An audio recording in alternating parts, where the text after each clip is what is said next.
আসসালামু আলাইকুম, আমন্ত্রণ মাই টিভি সংবাদে। দর্শক, পুরো সংবাদ জুড়ে আপনাদের সাথে আছি আমি ফৌজিয়া রওশন। শুরুতেই জানিয়ে দিব সংবাদ শিরোনাম।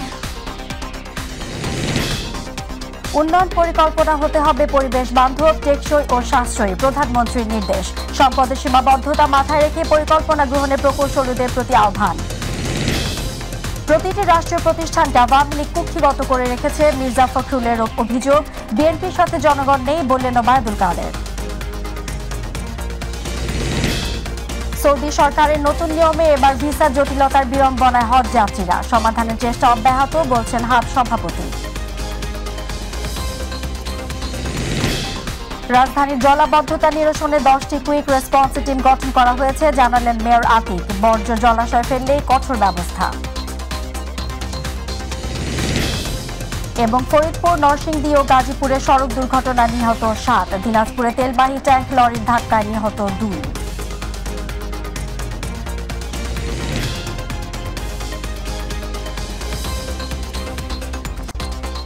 এতক্ষণ শুনছিলেন শিরোনাম, এবার চলে যাব বিস্তারিত সংবাদে। প্রধানমন্ত্রী শেখ হাসিনা বলেছেন, যথাযথ পরিকল্পনা প্রণয়ন ও বাস্তবায়নের কারণে দেশ এগিয়ে যাচ্ছে।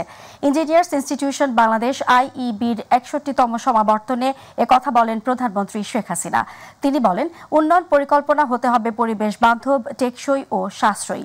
সম্পদের সীমাবদ্ধতা মাথায় রেখে উন্নয়ন পরিকল্পনা গ্রহণে প্রকৌশলীদের প্রতি আহ্বান জানিয়েছেন প্রধানমন্ত্রী শেখ হাসিনা। সাইদুর রহমান আবিরের রিপোর্ট। ইঞ্জিনিয়ার্স ইনস্টিটিউশন বাংলাদেশের 61তম কনভেনশনের উদ্বোধনী অনুষ্ঠানে প্রধান অতিথি হিসেবে যোগ দেন প্রধানমন্ত্রী শেখ হাসিনা। অনুষ্ঠানে প্রকৌশলীদের প্রতিষ্ঠান আইইবির বিভিন্ন কার্যক্রমে অংশগ্রহণ ও অবদান রাখায় 2 জন প্রকৌশলীকে আইইবি স্বর্ণপদক প্রদান করা হয়।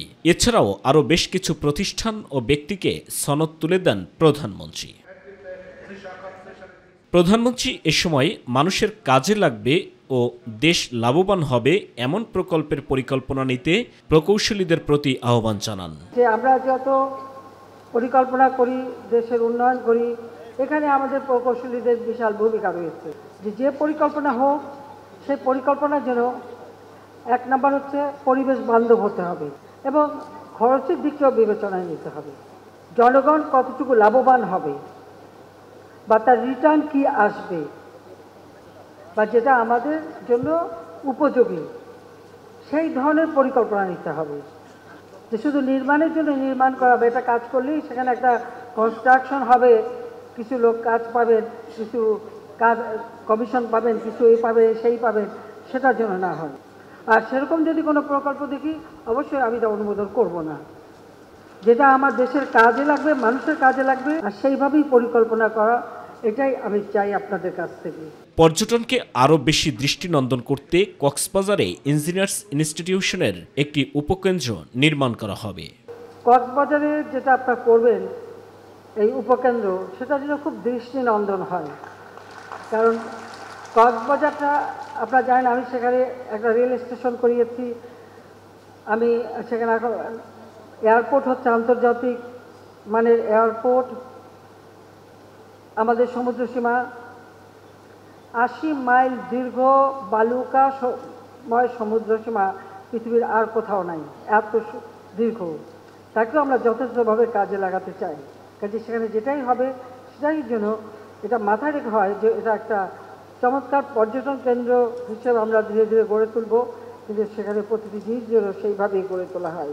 বাংলাদেশের রাস্তা নির্মাণের অনেক বেশি খরচ নিয়ে নানা সমালোচনা আছে। শেখ হাসিনা বলেন, সমালোচনাকারীদের দেশের মাটি সম্পর্কে কোনো ধারণা নেই। অনেকে প্রশ্ন তোলেন যে পৃথিবীর অনেক দেশে রাস্তা বানাতে এত খরচ, বাংলাদেশে এত বেশি খরচ হয় কেন, অন্য দেশে কম খরচ হয়? যারা এই প্রশ্নটা করেন, আমার মনে হয় তারা বাংলাদেশের মাটি সম্পর্কে কোনো ধারণাই নেই। কারণ আমাদের মাটি তো নরম মাটি, যেটাকে বলে দোআঁশ মাটি, জোবা মাটি। সেখানে যদি আমি টেকসই একটা কিছু করতে যাই, তাহলে আগে আমাকে ওই মাটিটাকেই তৈরি করতে হয়।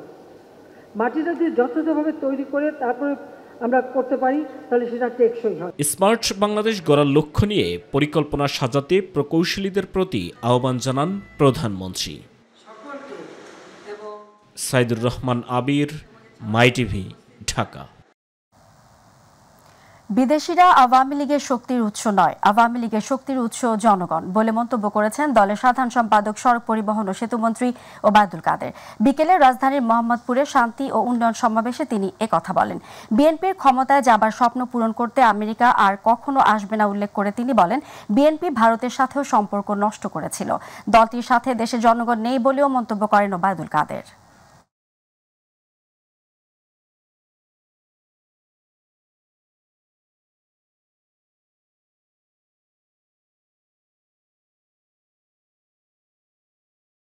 বয়স্কর বাবু কোথায় ছিলেন এতদিন? কোথায় পালিয়েছিলেন? ভারতে মাথায় তো দেখছি গান্ধী টুপি। ভারত আমাদের বন্ধু, আমরা কারো দাসত্ব করি না, আমরা কারো দয়া চাই না। আমাদের শক্তি শেখ হাসিনার শক্তির উৎস এই দেশের মানুষ, এই দেশের জনগণ আমাদের ক্ষমতার উৎস। সৌদি সরকারের নতুন নিয়মে এবার ভিসা জটিলতার বিড়ম্বনায় হজ যাত্রীরা বলে মাইটিভিকে একান্ত সাক্ষাৎকারে জানিয়েছেন হজ agencies association of Bangladesh HAAB সভাপতি এম শাহাদাত হোসাইন তসলিম।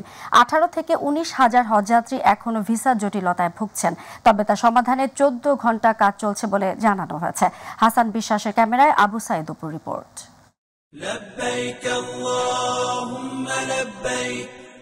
গেল বৃহস্পতিবার থেকে চলতি বছরের পবিত্র হজের ফ্লাইট শুরু হয়েছে।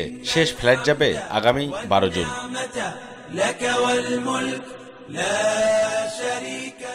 তবে চলতি বছরে বাংলাদেশিদের হজে যাওয়া নিয়ে ভিসা সংকট দেখা দিয়েছে। হজ এজেন্সিস অ্যাসোসিয়েশন অব বাংলাদেশ এবং এজেন্সিগুলো একে অপরকে দোষারোপ করছে। হজ গমনোচ্ছুকদের অভিযোগ, এই জটিলতা তীব্র আকার ধারণ করেছে মক্কা হজ মিশন সংশ্লিষ্টদের অবহেলায়। সৌদি সরকার সম্ভবত উমরা ভিসা দেওয়ার জন্য বলছিল, ওরা রাজি হয়েছিল না। ভুল ত্রুটি হয়েছে, সেগুলি সংশোধন করে যাতে কাগজপত্র ঠিক করে যেতে পারে আর কি, সে চেষ্টা করা উচিত। আমি চাই এটা যাতে নেক্সটে সরকার যাতে এটা খুব সিরিয়াসলি দেখে। সরকারি ও বেসরকারি ব্যবস্থাপনায় এবার 85,000-এর বেশি হজযাত্রী হজে যাওয়ার জন্য নিবন্ধন করেছেন। গাইড সহ এবার বাংলাদেশ থেকে 85,307 জন হজযাত্রী হজে যাবেন। আর এর মধ্যে গাইড সহ সরকারি ব্যবস্থাপনায় 4,419 জন এবং বেসরকারি ব্যবস্থাপনায় গাইড সহ 80,688 জন। মাইটিভিকে দেয়া একান্ত সাক্ষাৎকারে হজযাত্রীদের জটিলতার সার্বিক বাস্তবতা তুলে ধরেন হজ এজেন্সিস অ্যাসোসিয়েশন অব বাংলাদেশ হাবের সভাপতি। এবছর হজ ব্যবস্থাপনা একটু জটিল প্রক্রিয়া, যেহেতু সৌদি সরকার নতুন একটি পদ্ধতি ইনিশিয়েট করেছে। এবছরের প্রধান সমস্যা ছিল তার হজযাত্রীদের জন্য তো হোটেল ভাড়া করতেই হবে, আর হোটেল ভাড়া করতে হলে কিন্তু এজেন্সির মালিককে সৌদি আরবে যেতে হবে, কিন্তু এই যাওয়ার ভিসাটাই এবছর পাওয়া যায় নাই। তুলে ধরেন হজযাত্রীদের জটিলতা সহ নিরসন প্রক্রিয়ার প্রসঙ্গটিও। 7 মে পর্যন্ত আমাদের 50,000 ভিসা তখন হয়নি, পেন্ডিং ছিল। আল্লাহর অশেষ রহমতে আমরা আজকে পর্যন্ত ম্যাক্সিমামই করে ফেলেছি। এখন আমাদের 17-18 হাজার ভিসার মতো আর বাকি আছে। তবে সময়মতো ভিসা না পাওয়ায় অনেক এজেন্সি এখনও সৌদি আরবে বাড়ি ভাড়া করতে পারেননি। সকল প্রতিবন্ধকতা দূর হয়ে হাজিরা হজ করতে যাবেন নিরাপদেই, আবার সেই নিরাপদেই বাংলাদেশে ফিরে আসবেন হজ শেষ করে, এমনটি প্রত্যাশা এসব হজগামী মানুষের। আশকোনা হজ ক্যাম্প থেকে আবু সাইদ, মাইটিভি, ঢাকা। জলাবদ্ধতার জন্য রাজধানীর 10 অঞ্চলে 10টি কুইক রেসপন্স টিম গঠন করা হয়েছে বলে জানিয়েছেন ঢাকা উত্তর সিটি কর্পোরেশনের মেয়র আতিকুল ইসলাম। সকালে নগর ভবনের সচেতনতামূলক বর্জ্য প্রদর্শনী উদ্বোধন করে তিনি একথা জানান। যারা খালে বর্জ্য ফেলবে তাদের বিরুদ্ধে কঠোর ব্যবস্থা নেওয়া হবে বলেও জানান উত্তরের মেয়র। জাহিদ আহমেদ বাবুর রিপোর্ট। বর্ষা মৌসুমে জলাবদ্ধতা ও মশার উপদ্রব থেকে রক্ষা পেতে জনগণের মাঝে সচেতনতা বৃদ্ধিতে আয়োজন করা হলো বর্জ্য প্রদর্শনী। নগরীর বিভিন্ন খালে পড়ে থাকা এসব পরিত্যক্ত আসবাবপত্রের বর্জ্য প্রদর্শনীতে অংশ নেয় রাজধানীর বিভিন্ন শিক্ষা প্রতিষ্ঠানের শিক্ষার্থীরা। সপ্তাহব্যাপী বর্জ্য প্রদর্শনী উদ্বোধন করে ঢাকা উত্তরের মেয়র কথা বলেন নগরীর জলাবদ্ধতা নিরসন প্রসঙ্গে। 10টি অঞ্চলে 10টি কুইক রেসপন্স টিম করা আছে।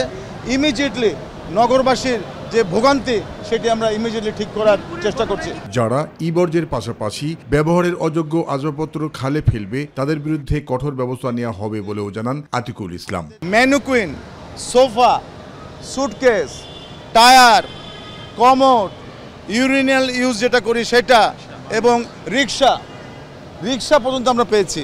এগুলা পেয়েছি হলো এই ড্রেন থেকে, এগুলা পেয়েছি এই খাল থেকে। যারা বাথটব ফেলেছে, যারা টায়ার ফেলেছে, আমরা যদি দেখতে পারি তাহলে তাদের বিরুদ্ধে কঠোর ব্যবস্থা নেওয়া হবে। জাহিদ আহমেদ বাবু, মাই টিভি, ঢাকা।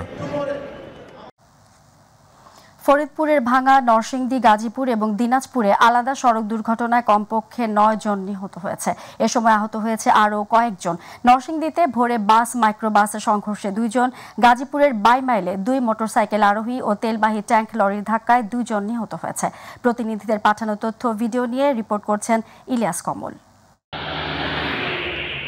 বেলা 11:30টার দিকে উপজেলার হামিরদি এলাকার একটি ইট বোঝাই ট্রাকের সঙ্গে মোটরসাইকেলের সংঘর্ষ হয়। গুরুতর আহত অবস্থায় হাসপাতালে নেওয়ার পথে মোটরসাইকেলে থাকা পিতা পুত্র সহ একই পরিবারের 3 জন নিহত হন।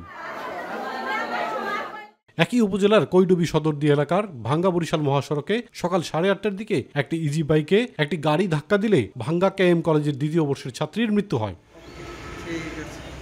ভোরে ঢাকা থেকে সিলেটের উদ্দেশ্যে ছেড়ে আসা মাইক্রোবাসটি নরসিংদীর চৈতাবো এলাকার ড্রিম হলিডে পার্কের সামনে আসলে ঢাকামুখী হানিফ পরিবহনের একটি বাসের সাথে মুখোমুখি সংঘর্ষ হয়। এ সময় মাইক্রোবাসটি দুমড়ে মুচড়ে গিয়ে ঘটনাস্থলেই মাইক্রোবাসের চালক সালাম ও ওর সিগনেচার ব্যান্ডের গায়ক পিয়ালের মৃত্যু হয়। এ সময় আহত হয় মাইক্রোবাসে থাকা অপর 3 যাত্রী।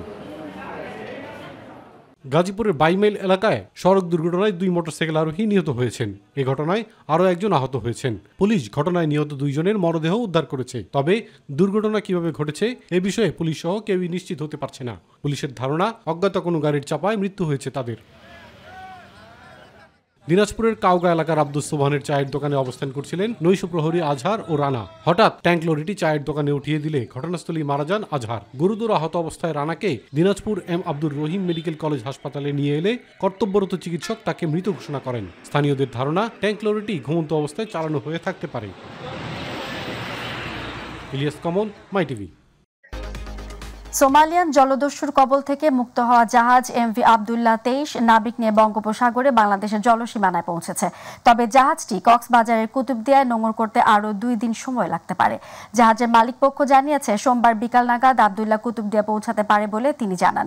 সেখানে কিছু পণ্য খালাস করবে, তারপর চট্টগ্রাম বন্দরে আসবে। আতিকুর রহমান তিতাসের রিপোর্ট। ভারত মহাসাগরে সোমালিয়ান জলদস্যুদের হাত থেকে মুক্ত হওয়া বাংলাদেশি জাহাজ এমভি আবদুল্লাহ বর্তমানে দেশের জলসীমায় রয়েছে। সোমবার জাহাজটি কক্সবাজারের কুতুবদিয়ায় বহির্নোঙরে প্রবেশ করবে। মালিকপক্ষ জানিয়েছে বর্তমানে জাহাজটিতে প্রায় 56,000 টন পাথর রয়েছে। আরও 2 দিন আগেই জাহাজটি বঙ্গোপসাগরে পৌঁছায়। আগামী সোমবার এমভি আবদুল্লাহ কুতুবদিয়ার বহির্নোঙরে প্রবেশ করবে। সেখানে কিছু পাথর খালাস করা হবে। সেই কার্যক্রম শেষ করতে 2 দিন সময় লাগতে পারে। এরপর জাহাজটি চট্টগ্রাম বন্দরের বহির্নোঙরের উদ্দেশ্যে রওনা দেবে। বর্তমানে জাহাজটিতে 23 জন নাবিক রয়েছেন। তারা চট্টগ্রাম বন্দরে পৌঁছানোর পর খালাস কার্যক্রম সহ সব কর্মকাণ্ড শেষ হবে। এরপর সংবর্ধনা, সাংবাদিকদের সঙ্গে মতবিনিময় সভা সহ কিছু আনুষ্ঠানিকতার উদ্যোগ নেওয়া হয়েছে। এর আগে গত 12 মার্চ মোজাম্বিক থেকে কয়লা নিয়ে দুবাই যাওয়ার পথে সোমালিয়া উপকূল থেকে 600 নটিক্যাল মাইল দূরে জলদস্যুদের কবরে পড়ে এমভি আবদুল্লাহ। অস্ত্রের মুখে জাহাজসহ 23 নাবিককে জিম্মি করে দস্যুরা। নানা উদ্বেগ উৎকণ্ঠার মধ্য দিয়ে 33 দিন পর গত 13 এপ্রিল রাত 3টার দিকে জলদস্যুরা জাহাজটি ছেড়ে দেয়। এরপরে গন্তব্য দুবাইয়ের আল হামরিয়া বন্দরের উদ্দেশ্যে রওনা দেয় জাহাজটি। 14 এপ্রিল দুপুরে এমভি আবদুল্লাহর চিফ অফিসার আতিকুল্লাহ খানের দেয়া ফেসবুক পোস্টের একটি ছবিতে মুক্ত নাবিকদের পাশে অপারেশন আটলান্টার কমান্ডোদের দেখা যায়। 15 এপ্রিল বিকেলে ইউএনএভিএফওআর অপারেশন আটলান্টা মিশন তাদের টুইট বার্তায় এমভি আবদুল্লাহকে পাহারা দিয়ে নিয়ে যাওয়ার ছবি প্রকাশ করে। এমভি আবদুল্লাহ শুরুতে যায় সংযুক্ত আরব আমিরাতের আল হামরিয়া বন্দরে। সেখানে জাহাজে থাকা কয়লা খালাস করা হয়। এরপর ওই বন্দরেই পণ্য লোডের পর মিনাসাকার বন্দরে যায় আবদুল্লাহ। সেখান থেকে আরব আমিরাতের ফুজাইরা বন্দরে থেমেছিল জ্বালানি নিতে।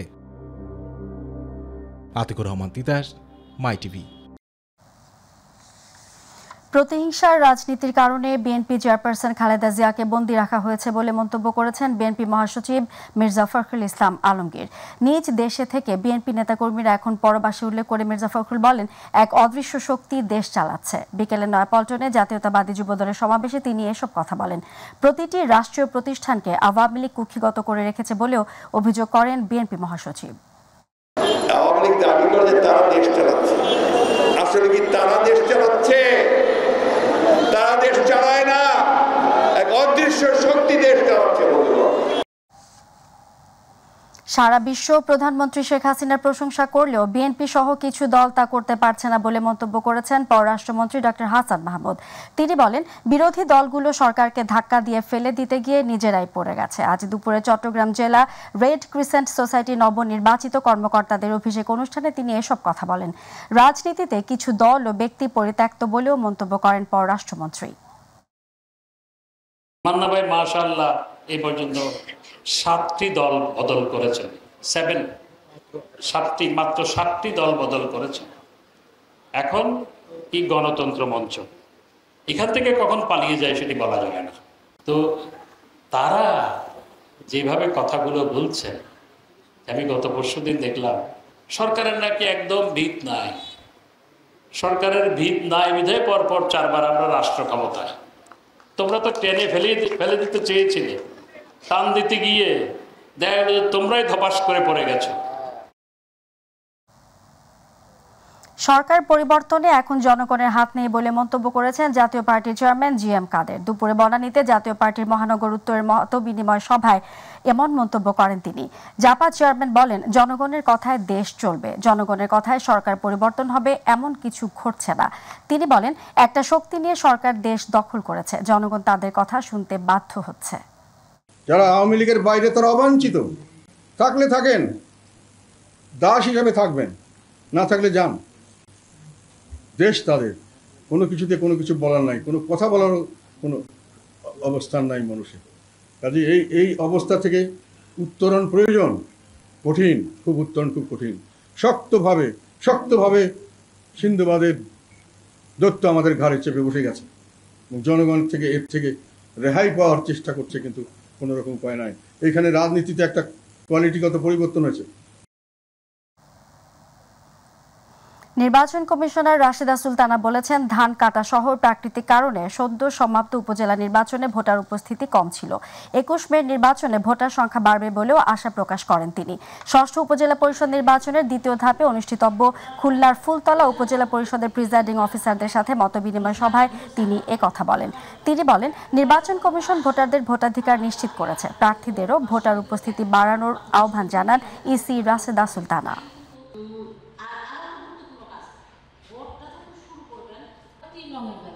ভোটার কম আসার পিছনে একটা কারণ, সেটা প্রার্থীদের সাথে যখন আমরা বিভিন্ন এলাকায় গিয়ে বসেছি, অনেকে আমাদের কাছে এটা শেয়ার করেছেন, কিন্তু অ্যাকচুয়ালি এইটাতে কমিশনের তেমন কিছু করার ছিল না। সেগুলো এখন আপনারা সবাই জানেন যে ধান কাটার মৌসুম শুরু হয়ে। দর্শক, সংবাদের শেষ প্রান্তে আমরা তবে যাবার আগে শিরোনামগুলো জানিয়ে দেব আরও একবার। উন্নয়ন পরিকল্পনা হতে হবে পরিবেশ বান্ধব, টেকসই ও সাশ্রয়ী, প্রধানমন্ত্রীর নির্দেশ। সম্পদের সীমাবদ্ধতা মাথায় রেখে পরিকল্পনা গ্রহণের প্রকৌশলীদের প্রতি আহ্বান। প্রতিটি রাষ্ট্রীয় প্রতিষ্ঠানকে আওয়ামী লীগ কুক্ষিগত করে রেখেছে, অভিযোগ মির্জা ফখরুলের। বিএনপির সাথে জনগণ নেই বললেন ওবায়দুল কাদের। সৌদি সরকারের নতুন নিয়মে এবার ভিসা জটিলতার বিড়ম্বনায় হজ যাত্রীরা, সমাধানের চেষ্টা অব্যাহত বলছেন হাট সভাপতি। রাজধানীর জলাবদ্ধতা নিরসনে 10টি কুইক রেসপন্স টিম গঠন করা হয়েছে, জানালেন মেয়র আতিক। বজ্র জলাশয় ফেললেই কঠোর ব্যবস্থা। ফরিদপুর, নরসিংদী ও গাজীপুরে সড়ক দুর্ঘটনায় নিহত 7, দিনাজপুরে তেলবাহী ট্যাঙ্ক লরির ধাক্কায় নিহত 2।